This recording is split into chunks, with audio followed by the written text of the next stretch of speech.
JK Yadav Films present.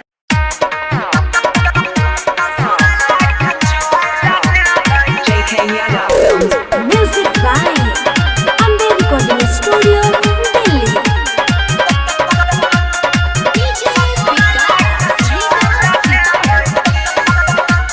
Singing by Vanshidhar Chand. पहिला मेरा प्यार भेलै छोड़ के ससुरा चल गेलै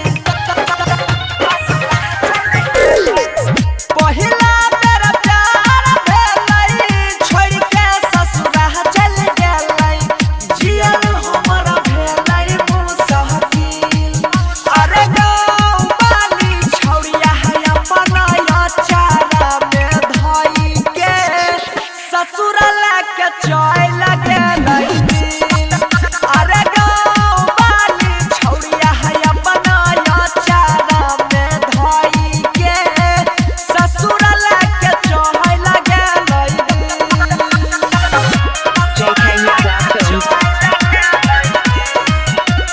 Singing by Vanshidhar Chand.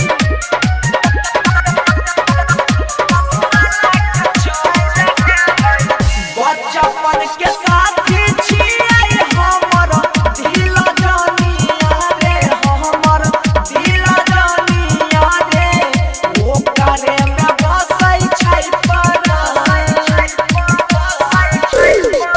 मनम उदास हरदम रहै ओकर बिना रे रहै ओकर बिना रे तोरि के गेलै सहजल यारा अरे गजबे है गजबे होय छै दिल में फील यारे गाँव वाली छौड़िया है अपन अचारा में धई के ससुर लेके चहल गेलै दिन अरे गाँव वाली छौड़िया है अपन अचारा में धई के ससुर लेके चहल गेलै दिन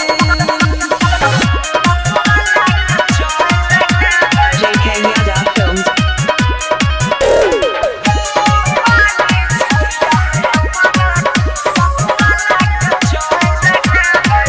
चिंता से खाना पीना कुछो नहीं सोहाबै छै याद ओकरे आबै छै लागै छै नी कहै ल जैतै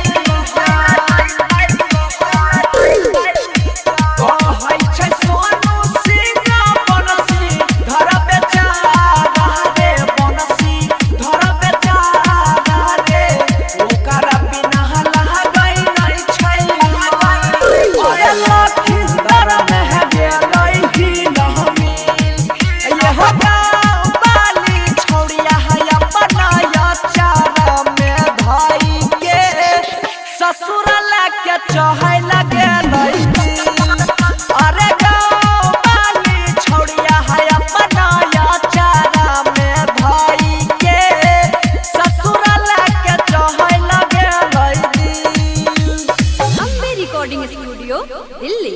JK Yadav Films.